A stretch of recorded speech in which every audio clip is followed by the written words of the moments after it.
আমরা আলোচনা করছিলাম শিরিক সম্পর্কে। তাহলে শিরিক কয় প্রকার? 4 প্রকার। প্রথম প্রকার শিরিক হচ্ছে আল্লাহর জাত, আল্লাহর গুণ, অর্থাৎ আল্লাহর জাতের সাথেও শিরিক করা যাবে না, আল্লাহর গুণের সাথেও শিরিক করা যাবে না। আল্লাহ কয়জন? একজন। এবং আল্লাহর যা কিছু আছে, যত গুণ আছে, সমস্ত গুণ শুধুমাত্র তিনার মতো, অন্য কারো মতো না। যেমন আল্লাহর হাত আছে, পা আছে, মুখ আছে, আল্লাহর চোখ আছে, আল্লাহর কান আছে, আল্লাহর মতো করে, কোন সৃষ্টির মতো না। আল্লাহর জ্ঞান আছে, বুদ্ধি আছে, আল্লাহর ক্ষমতা আছে, শক্তি আছে, হ্যাঁ, আল্লাহর ধৈর্য আছে, ভালোবাসা আছে, মহব্বত আছে, হ্যাঁ, আল্লাহর রাগ আছে, তার মতো, কোন সৃষ্টির মতো না। অনুরূপ ভাবে আল্লাহ তাআলার কোনো সন্তান নাই, তিনি কারো থেকে জন্মও নেন নাই, তার কোনো স্ত্রী নাই। যেমন আমাদের সন্তান আছে, স্ত্রী আছে, আমরা অন্য কারো কাছ থেকে জন্মগ্রহণ করছি, কিন্তু আল্লাহর এগুলো নাই, এগুলো থেকে তিনি পবিত্র। সুতরাং আল্লাহর জাত এবং আল্লাহর গুণের সাথে শিরক করা যাবে না, অংশীদার করা যাবে না। শিরকের প্রথম প্রকার হচ্ছে এটা।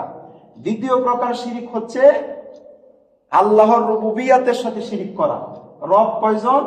একজন। আর আমাদের রবই হচ্ছেন আল্লাহ। আল্লাহ আমাদের রব, আল্লাহ আমাদের মালিক। তিনি সমস্ত কিছু সৃষ্টি করছেন, এককভাবে সৃষ্টি করছেন, তার সৃষ্টির সাথে কোনো অংশীদার নাই। তিনি সৃষ্টিকে যেভাবে চান সেভাবে সৃষ্টি করছেন, সৃষ্টির কি কি প্রয়োজন সেগুলো তিনিই দিয়েছেন। এবং সৃষ্টি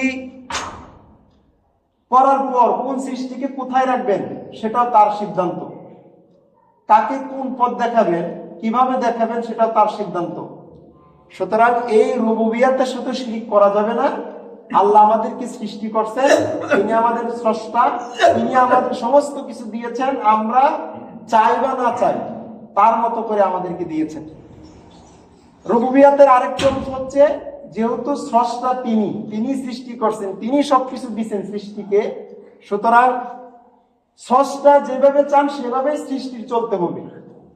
তিনি যেভাবে আদেশ করবেন সেভাবেই সৃষ্টির চলতে হবে। এটা হচ্ছে আল্লাহর রুবুবিয়াত। এই রুবুবিয়াতের সাথে শিরক করা যাবে না। আজকে আমরা আলোচনা করব 3 নাম্বার শিরক নিয়ে। 3 নাম্বার শিরক হচ্ছে আশ-শিরকু ফিল উলুহিয়্যাহ। এটাকে আবার বলা হয় শিরকে ফিল ইবাদা। শিরকে ফিল উলুহিয়্যাহ কি, সেটা যদি আপনি বুঝতে চাই তাহলে প্রথমে শব্দের দিকে আমাদেরকে লক্ষ্য রাখতে হবে। উলুহিয়া শব্দটি এসেছে ইলাহ থেকে, ইলাহ থেকে এসেছে উলুহিয়া।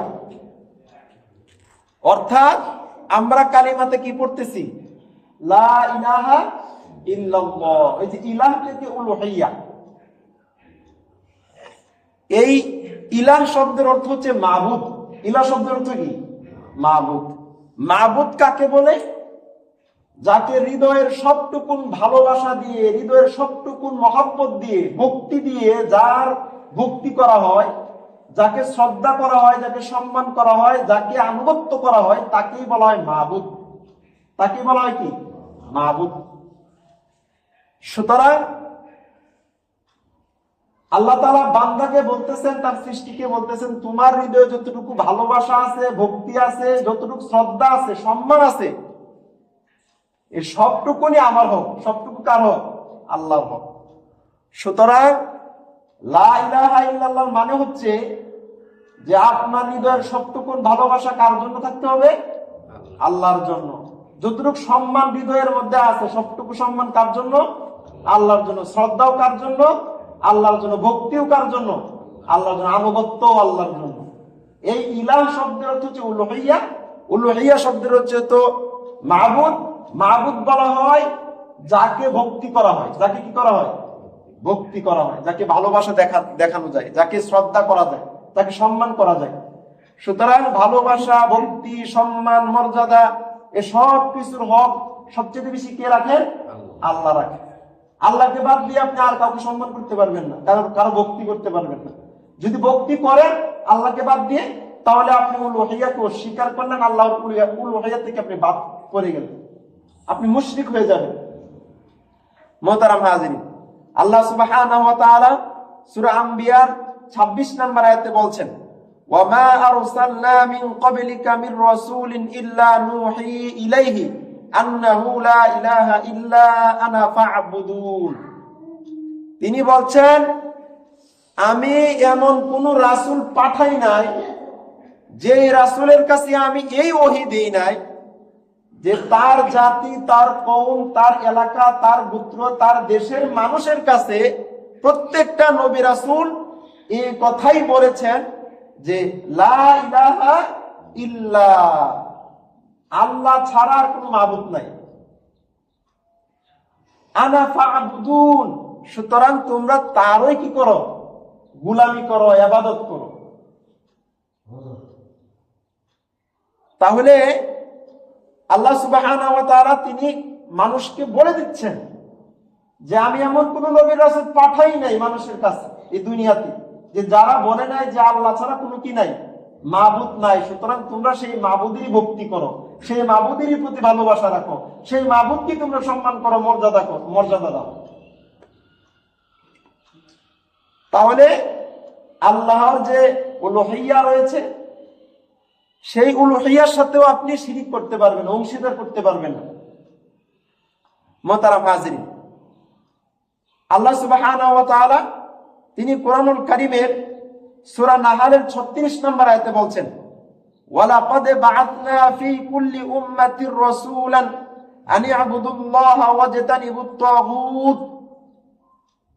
আমি এমন কোন নবী রাসূল পাঠাই নাই যে নবী রাসূলগণ পৃথিবীর সমস্ত মানুষকে এক আল্লাহর ইবাদত করতে আদেশ করে নাই, অর্থাৎ যিনি মাবুদ, ইলাহ, তার ইবাদত করতে আদেশ করে নাই, এমন কোন নবী রাসূলই পাঠাই নাই।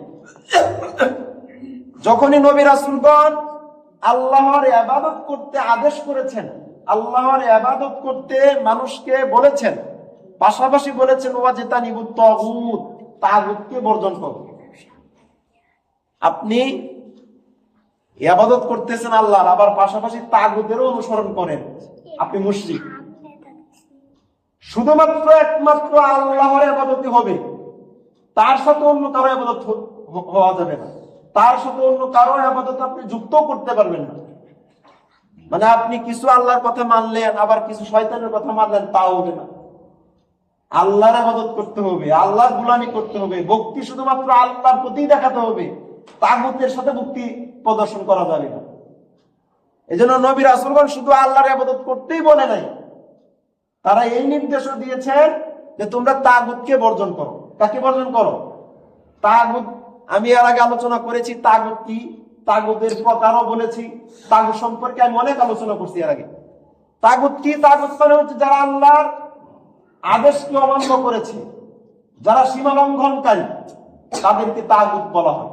যারা সীমা অতিক্রম করেছে, আল্লাহর বিধান থেকে বাহির হয়ে গেছে, তাদেরকে তাগুত বলা হয়।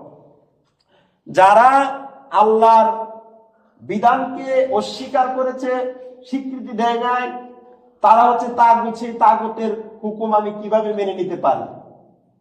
আমার তো মানতে হবে আল্লাহকে। কাকে মানতে হবে? আল্লাহকে মানতে হবে। মুহতারাম হাজিরিন, আল্লাহ সুবহানাহু ওয়া তাআলা তিনি এই কথা বলার পর আবার তিনি বলতেছেন, ফামিনহুম মান হাদাল্লাহ। যখন আমি নবী রাসূলগণকে এই আদেশ দিয়ে মানুষের কাছে পাঠাইছি, তখন এই কথা শোনার পর আমি ওই মানুষগুলো থেকে কিছু মানুষকে হেদায়েত দিছি। ওয়ামিনহুম মান হাক্কাত আলাইহি দালালা। আবার কিছু মানুষকে আমি কিছু মানুষকে গুমরা বানিয়ে দিয়েছি। যখন হেদায়েতের দাওয়াত মুহাম্মদ সাল্লাল্লাহু আলাইহি ওয়াসাল্লাম সহ পূর্বের সমস্ত নবী রাসূলগণ দিয়েছেন, তার কওমের মধ্যে, তার জাতির মধ্যে, তার এলাকায়, তার দেশের মানুষের কাছে দিয়েছেন, লা ইলাহা ইল্লাল্লাহর দাওয়াত দিয়েছে। ওই লা ইলাহা ইল্লাল্লাহর দাওয়াত পাওয়ার পর কিছু মানুষ হেদায়েত পাইছে, আবার কিছু মানুষ গুমরা হয়ে গেছে। আল্লাহ গুমরা বানিয়ে দিয়েছেন কিছু মানুষ। ফাসিরু ফিল আরদ। অতঃপর মানুষকে আল্লাহ ঘোষণা দিয়ে বলছেন, মানুষ তোমরা জমিনের দিকে তাকাও। ফাসিরু ফিল আরদি ফানজুরু কাইফা কানা আকিবাতুল মুকাদ্দিবিন। জমিনের দিকে তাকাও, যারা আমাকে অস্বীকার করেছিল, আমার বিধানকে অস্বীকার করেছিল, তাদের পরিণত আমি কি করেছি দেখো তোমরা তাকি। মুহতারাম হাজিরিন, ইতিহাস, অনেক ইতিহাস রয়েছে যা আল্লাহর দুশমন, আল্লাহর শত্রুদের চিহ্ন এই পৃথিবীতে রয়ে গেছে। ফেরাউন একটি নিদর্শন যে আল্লাহর দুশমন ছিল। আল্লাহ তাআলা এখনো পৃথিবীতে তাকে জীবিত রেখে দিয়েছেন। জীবিত বলতে তার লাশটাকে জীবিত রাখছে। সুতরাং এটার নিদর্শন। তুমি ফেরাউনের দিকে তাকাও, দেখো আমি আমার দুশমনকে কি পরিণত করেছি। সামুদের দিকে তাকাও, আদের দিকে তাকাও, কোরআনে এরকম অনেকগুলো কথা বলা হয়েছে। নমরুদের দিকে তাকাও, দেখো আমার দুশমনদের পরিণত আমি কি করছি। সুতরাং আমরা আল্লাহর কথা যে ঈমান আনবো, আল্লাহর কথার উপর যে বিশ্বাস রাখবো, আল্লাহর যে নিদর্শন আছে সেগুলো তো আমার দেখতে হবে। আমি আল্লাহর নিদর্শন যত বেশি দেখবো তত বেশি আল্লাহর প্রতি আমার ঈমান বাড়বে, তত বেশি কি হবে? ঈমান বাড়বে। সুতরাং আল্লাহর যে উলুহিয়া, এই উলুহিয়ার সাথে আপনি অংশীদার করতে পারবেন না, শিরিক করতে পারবেন না। যদি আপনি উলুহিয়ার সাথে অংশীদার করেন তাহলে আপনি মুশরিক হয়ে যাবেন। কি হয়ে যাবেন? মুশরিক হয়ে যাবেন। এই উলুহিয়া শব্দের অর্থ কি? উলুহিয়া শব্দটি আসছে ইলাহ থেকে, আর ইলাহ শব্দের অর্থ হচ্ছে মাবুদ। মাবুদ তাকেই বলা হয় যাকে ভক্তি করা হয়, ইবাদত করা হয়। সুতরাং আপনাকে কি করতে হবে? একমাত্র আল্লাহর ইবাদত করতে হবে। কার ইবাদত? আল্লাহর ইবাদত করতে হবে। মুহতারাম হাজিরিন, এই উলুহিয়া যদি আমি আপনি বুঝতে চাই, সহজভাবে যদি আমি আপনি বুঝতে চাই উলুহিয়া, আল্লাহর উলুহিয়া, তাহলে আমাকে যে জিনিসগুলো আমাকে মাথায় রাখতে হবে, আমাকে চিন্তায় রাখতে হবে, আমাকে নিয়ে ভাবতে হবে, তার প্রথম বিষয় হচ্ছে আপনার শিক্ষা। প্রথম বিষয় কি? শিক্ষা। অর্থাৎ আমি যে আল্লাহর ইবাদত করব, শুধুমাত্র আল্লাহর ইবাদতই করব। ইবাদত করতে গেলে, আমি যে আল্লাহর গোলামি করব, সেই গোলামি করতে গেলে আমার প্রথম যে বিষয়টা লাগবে সেটা হচ্ছে শিক্ষা। সেটা কি? শিক্ষা। দেখেন দুনিয়ার দিকে তাকান, আপনি আপনি যে কাজটা করতে যাবেন সেই কাজের আগে আপনার শিক্ষার দরকার লাগে। যে কাজটাই আপনি করবেন, আপনি খেতে হাল বাবেন, ক্ষেত চাষ করবেন, ক্ষেত চাষ করবেন কি দিয়ে, কি কি জিনিসের প্রয়োজন, কিভাবে করতে হয়, সে শিক্ষা আপনার আগে নিতে হয়। আপনি খেতে ধান লাগাবেন বা অন্যান্য ফসল আপনি ফলাবেন, কোন ফসল কিভাবে ফলাতে হয় সেই শিক্ষা আপনাকে আগে নিতে হয়।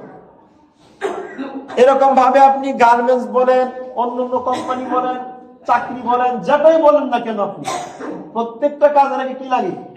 শিক্ষার প্রয়োজন হয় বেশি। শিক্ষার দরকার প্রথম। তাহলে আমি যে আল্লাহর গোলামি করব, আল্লাহর ইবাদত করব, আল্লাহর প্রতি ভক্তি দেখাবো, আল্লাহর কাজ করব, সেই কাজের আগে আমার শিক্ষার দরকার আছে না? শিক্ষার দরকার আছে। মুহতারাম হাজিরিন, আল্লাহ সুবহানাহু ওয়া তাআলা তিনি সূরা বাকারার 31 এবং 32 নম্বর আয়াতে বলছেন, ওয়া আল্লামা আদামাল আসমাআ কুল্লাহা। আদম আলাইহিস সালামকে আল্লাহ তাআলা সৃষ্টি করার পর, কাকে সৃষ্টি করার পর? আদম আলাইহিস সালামকে। তিনি হচ্ছেন সৃষ্টির প্রথম মানব। সৃষ্টির প্রথম মানব কে? আদম আলাইহিস সালাম। তিনাকে যখন সর্বপ্রথম সৃষ্টি করা হয়েছে, সৃষ্টি করার পর যত ধরনের শিক্ষা আছে প্রত্যেকটা শিক্ষায় আল্লাহ তাআলা তাকে দিয়ে দিয়েছে। প্রত্যেকটা শিক্ষা আদম আলাইহিস সালামকে আল্লাহ সৃষ্টির পর দিয়েছেন। ওয়া আল্লামা আদামাল আসমাআ কুল্লাহা, সমস্ত বিষয়ের শিক্ষা আমি আদমকে দিলাম একটা একটা করে। কোন বিষয়ের নাম কোনটা, কোন বিষয়টা কিভাবে করতে হবে, কোন বিষয়টা কিভাবে করলে ভালো হবে, এই সব শিক্ষা আদম আলাইহিস সালাম তাআলা সৃষ্টির পরে দিয়েছেন। সুম্মা, অতঃপর আরাদাহুম আলাল মালাইকা, সমস্ত ফেরেশতার সামনে আদম আলাইহিস সালামকে রাখলেন। ফাকাল আনবিউনি বিআসমাই হাউলাই ইন কুনতুম সাদিকিন। আদম আলাইহিস সালামকে সমস্ত ফেরেশতার সামনে রেখে ফেরেশতাদেরকে আল্লাহ তাআলা জিজ্ঞাসা করতেছেন, এখন তোমরা বলো তো, আমি যে আদমকে যে বিষয়গুলো শিক্ষা দিছি সেই বিষয় কি তোমাদের জানা আছে কি? যদি তোমরা সত্যবাদী হয়ে থাকে তাহলে বলো। ফেরেশতারা তো এমনি সত্যবাদী, তারপরেও আল্লাহ তাআলা কেন ফেরেশতাদেরকে বলতেছে যদি তোমরা সত্যবাদী হয়ে থাকো তাহলে বলো তো দেখি আদমকে আমি যা যা শিক্ষা দিচ্ছি সেগুলো তোমরা বলতে পারো কিনা। বিষয়টা এমন, যেমন আমাদের যখন আমরা এই আদালতে যাই, বিচারের ব্যবস্থা করা হয়, তারপর কোর্টে একজনকে সাক্ষী হিসেবে আনা হয়, আনার পরে তাকে জিজ্ঞাসা করা হয়, প্রথমে তার কাছ থেকে সাক্ষী নেওয়া হয়, যাহা বলিব কি বলিব, সত্য বলিব, মিথ্যা যেন আমরা না বলি।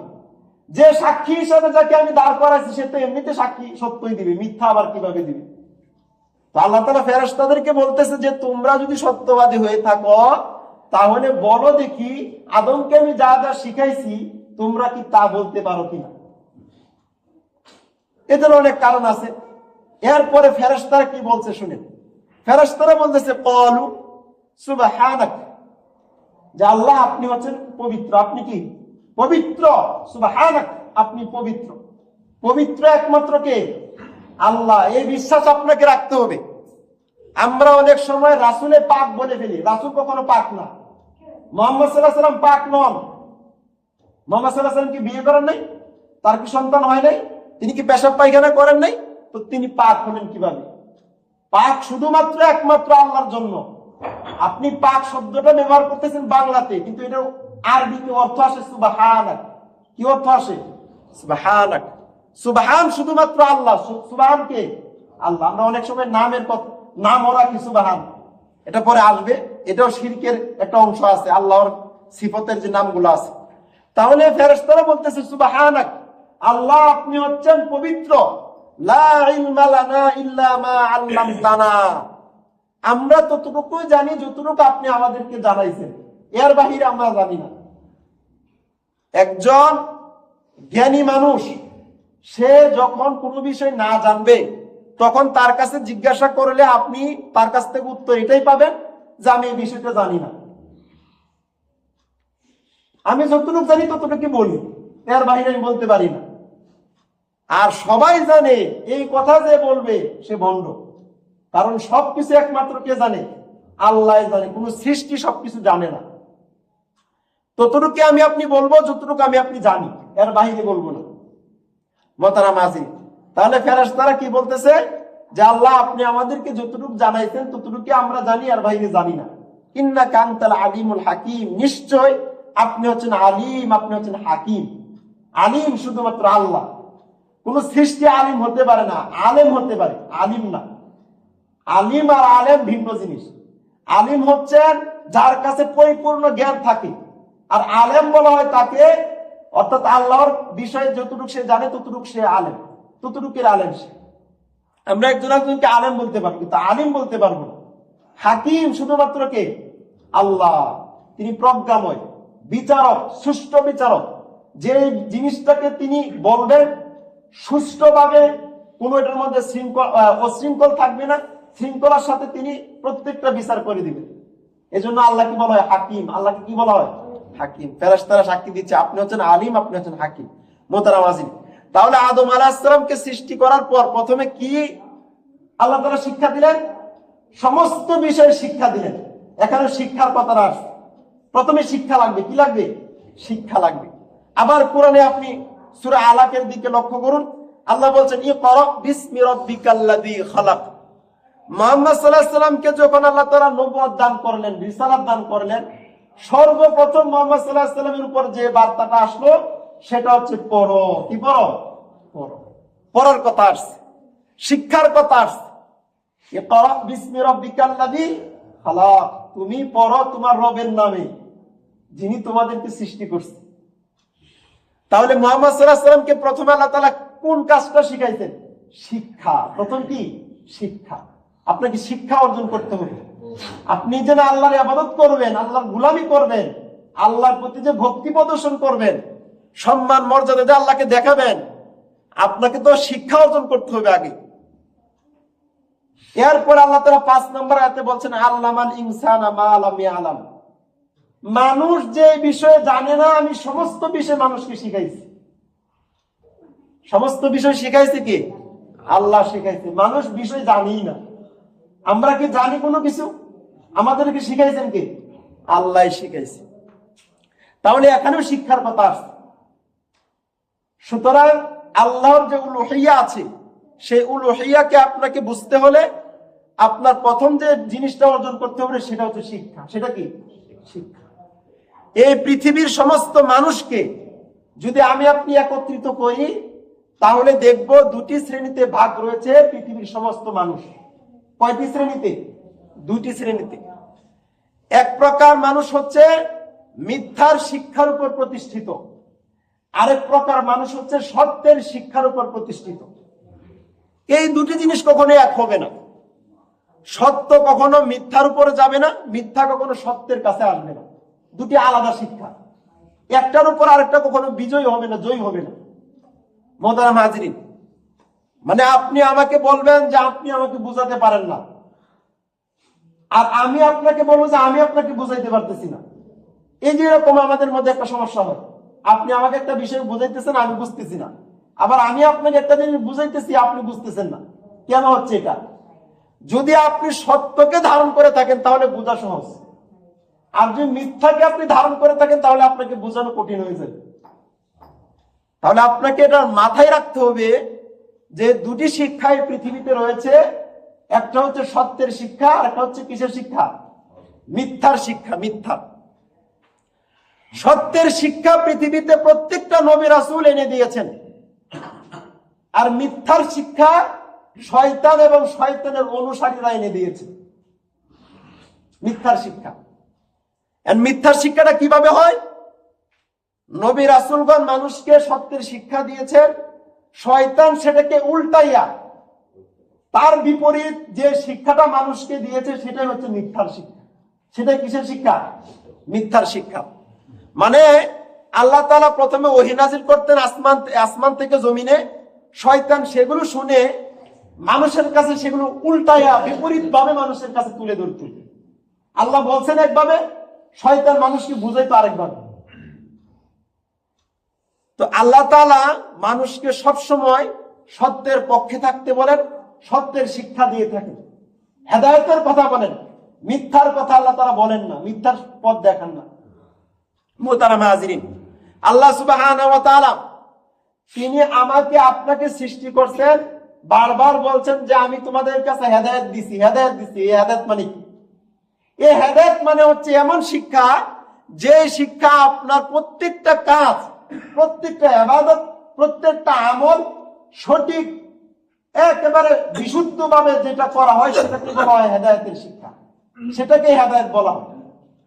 মানে আপনি আল্লাহর জন্য একটা কাজ করবেন, আল্লাহর ইবাদত করবেন, সেই ইবাদতটা সঠিকভাবে বিশুদ্ধভাবে করার নামে হচ্ছে হেদায়েত, সেই কাজটা। অতএব আপনি আল্লাহর কাজ করতে যাবেন, আগে আপনাকে বিশুদ্ধ শিক্ষা অর্জন করতে হবে। কি অর্জন করতে হবে? বিশুদ্ধ শিক্ষা অর্জন করতে হবে। যদি আপনার কাছে শিক্ষা না থাকে তাহলে আপনি ওই কাজটা বিশুদ্ধভাবে করতে পারবেন না। শয়তান আপনাকে ধোঁকা দিবে। শয়তান আপনাকে কি করবে? ধোঁকা দিবে। যেমন ধরেন, আপনি জোহরের নামাজ রক্ত হয়েছে, আপনি নামাজ পড়েন নাই, এখন আপনি সন্দেহের মধ্যে পড়ে গেছেন যে কখন নামাজ পড়বো, নামাজের রক্ত আছে কিনা, এরকম সন্দেহের মধ্যে আপনি পড়ে গেছেন। যদি আপনার কাছে সঠিক শিক্ষা থাকতো তাহলে আপনি সন্দেহের মধ্যে পড়তেন না। শিক্ষা নাই বিধায় আপনি সন্দেহের মধ্যে আছেন। শিক্ষা নাই বিধায় আপনি জোহরের 4 রাকাত সুন্নত আছে, পরে 2 রাকাত আছে, আপনি পড়তে পারছেন না। এখন আপনি তো মানে হতাশ হয়ে গেছেন যে পড়তে পারি নাই। কিন্তু আপনার কাছে যদি সঠিক শিক্ষাটা থাকতো তাহলে আপনি হতাশ হতেন না, আপনি চিন্তিত হতেন না। তাহলে শিক্ষা সবার আগে। শিক্ষা কি? সবার আগে।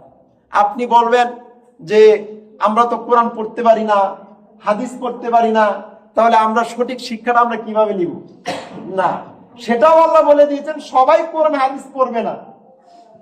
কিছু সংখ্যক মানুষ কোরআন হাদিস পড়বে, তারা দিন প্রচার করবে, তুমি গ্রহণ করবা। তুমি কি করবা? গ্রহণ করবা। কিন্তু শিক্ষা সবারই লাগবে। আপনি যে কাজটা করতে যাবেন, যে বিষয়টা করতে যাবেন, সেই বিষয়টার উপর কি লাগবে? শিক্ষা লাগবে। মুহতারাম হাজিরিন, আল্লাহ সুবহানাহু ওয়া তাআলা তিনি যে উলুহিয়ার কথা বলছেন, যে ইলাহ একমাত্র আল্লাহ, সুতরাং তোমরা সেই আল্লাহর ইবাদত করো। এখন সেই ইবাদত করতে গেলে প্রথম যে বিষয়টা আপনার লাগবে সেটা কি? শিক্ষা লাগবে। দেখেন না মানুষ কত কিছু বলে যে আল্লাহ এখন কেন বৃষ্টি দিছে, আল্লাহ এত শীত দিছে কেন, আরো কম দিতে পারলো না? গরমই ভালো আছিল, শীতই ভালো আছিল, শীতই খুব কঠিন, আবার গরমের সময় বলে শীতই ভালো আছিল। এরকম নানান নানান কথা বলি আমরা, যে আল্লাহ আমাকে এই বিষয়টা কেন আমাকে তৈরি দিল, এই বিষয়টা না দিলেও তো পারতো। এই যে কথাগুলো কেন বলি আমরা জানি? কেন বলি? শিক্ষা নাই। কি নাই? শিক্ষা নাই। আল্লাহ তাআলার ব্যাপারে আপনি কথা বলতে যাবেন, সেটাও আপনার শিক্ষা অর্জন করে বলতে হবে। এমন কোন কথা আপনি বলতে পারবেন না আল্লাহকে নিয়ে যে কথাটা আল্লাহর সাথে যায় না। যে কথাটা কার সাথে যায় না? আল্লাহর সাথে যায় না। মুসা আলাইহিস সালামের দিকে লক্ষ্য করুন। মুসা আলাইহিস সালাম যখন ফেরাউনের কাছে তাওহীদের দাওয়াত দিলেন, রবের দাওয়াত দিলেন, আল্লাহর যে রুবুবিয়া, উলুহিয়া, আল্লাহর জাত গুণ, সেগুলোর দাওয়াত যখন ফেরাউনের কাছে মুসা আলাইহিস সালাম দিলেন, তখন ফেরাউন আল্লাহকে নিয়ে নানান নানান কথা বলছেন, বাজে কথা বলছেন। তখন ফেরাউনের এই কথার উত্তরে মুসা আলাইহিস সালাম বললেন, হাকিকুন আলা আল্লাহ আকুলা আলাল্লাহি ইল্লাল হক। এটা আমার জন্য শুভনীয় নয় যে আমি আল্লাহর ব্যাপারে যখনই কথা বলবো সত্য ছাড়া আমি মিথ্যা বলতে পারবো না। এটা আমার জন্য শুভনীয় নয়। আমি আল্লাহ সম্পর্কে সেই কথাটাই বলবো যে কথাটা আল্লাহর সাথে যায়। যে কথাটা আল্লাহর সাথে যায় না সেই কথা আমি কোশ্চিন কেন কি করবো না? বলবো না। সুতরাং আপনি বলতেছেন যে আল্লাহ কেন এত শীত দিছে, এটা কি আল্লাহর সাথে যায়? আপনি বলতেছেন যে আল্লাহ তো রোদ দিছে কেন, এটা কি আল্লাহর সাথে যায়? আল্লাহ কেন দিচ্ছেন যে সেটা আল্লাহ ভালো জানেন। আপনি সেখানে প্রশ্ন করার কি? আপনি জিজ্ঞাসা করবেন কেন? আল্লাহ আপনাকে রিজিক কম দিছে, আল্লাহ আমারে ঠকাইছে, আল্লাহ আমারে দেয় না, নানান তানান কথা আমরা বলি আল্লাহকে নিয়ে। সুতরাং যারা এই সমস্ত কথা বলে বুঝে নেবেন তারা মুশরিক। তারা কি মুশরিক? কারণ হচ্ছে আল্লাহর ইলাহে তারা সন্তুষ্ট নেই, আল্লাহর যে উলুহিয়া আছে তাতে তারা সন্তুষ্ট নেই। সাবধান, সতর্কতার সাথে চলতে হবে। ইবাদত করব আল্লাহর, সুতরাং সে ইবাদত করার আগে আল্লাহর শিক্ষা আমাকে জানতে হবে। এখন আপনি আমাকে প্রশ্ন করতে পারেন যে আল্লাহ কি শুধু কোরআন হাদিসের কথাই বলছেন, আর কোনো শিক্ষা অর্জন করা যাবে না? এটাও ভুল কথা। আপনি যে বিষয়ে কাজ করতে যাবেন, যে দায়িত্বটাই নিতে যাবেন, প্রত্যেকটা দায়িত্ব, প্রত্যেকটা কাজের মধ্যে আল্লাহর শিক্ষা আছে। সেই শিক্ষাটা শুধু আপনি অর্জন করুন। আপনি দেশের কাজ করতে চান, আপনি পুলিশ হতে চান, আপনি ডাক্তার হতে চান, আপনি ইঞ্জিনিয়ার হতে চান, যেটাই হতে চান না কেন, প্রত্যেকটা কাজে কার শিক্ষা আছে? আল্লাহর শিক্ষা আছে। সুতরাং আপনাকে সে শিক্ষা অর্জন করতে হবে। আবার আল্লাহকে নিয়ে আপনি কথা বলবেন, সেটাও ভেবে চিন্তে কথা বলতে হবে। যেমন আপনারা বলতেছেন যে আমাদের বেগম খালেদা জিয়া তিনি তিনবার এ দেশের শাসক ছিলেন, এটা ঠিক। তিনি তিনবার শাসক ছিলেন, এটা সঠিক, এটা মিথ্যার কোনো অবকাশ নাই। কিন্তু আপনি পরে কি বলতেছেন যে আল্লাহ তাকে তিনবার বসাইছেন, এটা ঠিক না, এটা আল্লাহর সাথে যায় না। কেন যায় না? কারণ আল্লাহ কখনোই কোন দেশের মহিলাকে প্রধান দায়িত্ব দিতে দেন নাই। আল্লাহ কখনোই বলেন নাই। বরং আল্লাহ বলেছেন লাই ইউফলিহা কওমুন ওয়াল্লাহু আমরুহুম রাআতান। ওই দেশ কখনোই সফল হবে না যে দেশের প্রধান দায়িত্বে নারী থাকবে, সেই দেশ কখনোই সফল হবে না। সেই দেশের মধ্যে কোনো বরকতই থাকবে না। এটা হচ্ছে আল্লাহর আদেশ। সুতরাং আপনি আল্লাহকে নিয়ে এমন কোনো কথাই বলবেন না যে না আল্লাহ বসাইছেন। আল্লাহ এমন কথা বলেন নাই। সুতরাং এরকম ভাবে আপনি যখনই আল্লাহকে নিয়ে কথা বলবো তখনই ভেবে চিন্তে তারপর বলতে হবে। আল্লাহকে নিয়ে আমরা ততটুকু বলবো যতটুকু আল্লাহ কোরআনে বলছেন, এর বাইরে না। মুহাম্মদ সাল্লাল্লাহু আলাইহি সাল্লামকে নিয়ে আমরা ততটুকু কথা বলবো যতটুকু আপনি জানি, তার প্রশংসা ততটুকু করবো যতটুকু আল্লাহ আমাদেরকে জানাইছেন। আর ভালোবাসা, ভক্তি, শ্রদ্ধা, মর্যাদা সবকিছু আমরা কার জন্য রাখবো? আল্লাহর জন্য রাখবো। যদি আল্লাহর জন্য আপনি না রাখতে পারি, তাহলে আপনি বুঝবেন যে আল্লাহর যে উলুহিয়া আছে, সে উলুহিয়াকে আপনি অস্বীকার করছেন, সে উলুহিয়াকে আপনি মানেন নাই। এজন্য শিরিক হচ্ছে 4 প্রকার। তার 3 নম্বর প্রকার হচ্ছে আশিরকু ফিল উলুহিয়া। আল্লাহর উলুহিয়াতের সাথে শিরিক করা যাবে না, অংশীদার করা যাবে না। উলুহিয়া হচ্ছে ইলাহ, ইলাহ শব্দের অর্থ হচ্ছে মাবুদ। মাবুদ বলা হয় তাকে যাকে হৃদয়ের সবটুকুন ভালোবাসা, ভক্তি, হৃদয়ের সবটুকুন মর্যাদা, সম্মান যার জন্য করা হয় তাকেই বলা হয় মাবুদ। আর আমাদের মাবুদ কে? আল্লাহ হচ্ছেন আমাদের মাবুদ। মোহতারাম হাজরিন, পাশাপাশি আরো কিছু কথা বলে নেই। যেমন আপনি আজকে নামাজ পড়তে আসছেন, এখানে মসজিদে ইবাদত করতেছেন কার? আল্লাহ। আপনি গিয়ে মাজারে গিয়ে সেজদা করতেছেন, আপনি উলুহিয়া থেকে আপনি বের হয়ে গেছেন, আপনি আল্লাহকে মানেন নাই, আল্লাহর সাথে শিরিক করেছেন, মুশরিক হয়ে গেছেন। পাশাপাশি আপনি এখানে নামাজ পড়তেছেন, কুরবানি করবেন, কুরবানিও যদি আল্লাহর উদ্দেশ্যে না হয়ে থাকে তাহলে আপনি আল্লাহর উলুহিয়াতকে অস্বীকার করেছেন, আপনি মুশরিক হবেন। কুরবানি জবাই করবেন আল্লাহর নামে, কার নামে? আল্লাহর নামে। এবং আপনি মানত করবেন কার নামে? আল্লাহর জন্য মানত, আর কারোর জন্য। আমরা মানত তো ঠিক মতো করতে পারি না, উমুকের নামে মানত করি, তুমুকের নামে মানত করি, এর নামে মানত করি, সেই জন্য মানত করি না। একমাত্র আল্লাহর জন্য মানত হবে। কার জন্য? অসুস্থ থাক বা না থাক, আপনি মানত যখন করবেন আল্লাহর জন্য করবেন। আল্লাহ, আমি আপনার জন্য মানত করছি, আর কারোর জন্য না। আমি কারো নাম নিতে চাই না, আপনার জন্য মানত করছি। আর আমি বারবার বলছি, মানতে কোনো উপকার হয় না, অপকারও হয় না। সুতরাং যত সম্ভব আমরা মানত থেকে দূরে থাকবো। পাশাপাশি আপনি আল্লাহর ইবাদত যদি করেন, যেমন আপনি আল্লাহর জন্য জিহাদ করবেন, আল্লাহর জন্য শিক্ষা অর্জন করবেন, আল্লাহর জন্য দ্বীনের দাওয়াত দিবেন, এই সবগুলো কার জন্য হতে হবে? আল্লাহর জন্য হতে হবে। মানুষকে দেখানো এটা হবে না। ধরেন আপনি দিন শিক্ষা করতেছেন, যদি আপনার উদ্দেশ্য হয়ে থাকে একজন আমার বড় আলেম বলবে, একজন আমার বড় কি বলবে, ওই এই সম্মান দিবে, আমাকে স্লোগান দিবে, হ্যাঁ, আমাকে বড় মুজাহিদ বলবে, আমাকে বড় দানশীল ব্যক্তি বলবে, এই মন মানসিকতা দিয়ে আপনি মানুষের উপকার করেন, তাহলে সেটা আপনি আল্লাহর জন্য করেন নাই, আপনার নিজের সুনাম কামাই করার জন্য করছেন। সুতরাং আপনি মুশরিক হয়ে যাবেন। আল্লাহ তাআলা এই জন্য স্পষ্ট ভাষায় বলছেন যে যারা আল্লাহর উলুহিয়াতের সাথে অংশীদার করবে তারা মুশরিক হয়ে যাবে। আল্লাহ তাআলা কথাগুলো বুঝার এবং আমল করার তৌফিক দান করুন। আরেকটা প্রকার রয়েছে শিরকের, সেই প্রকার ইনশাআল্লাহ আমরা আগামী জুমায় বলবো। আল্লাহ তাআলা কথাগুলো বুঝার এবং আমল করার তৌফিক দান করুন।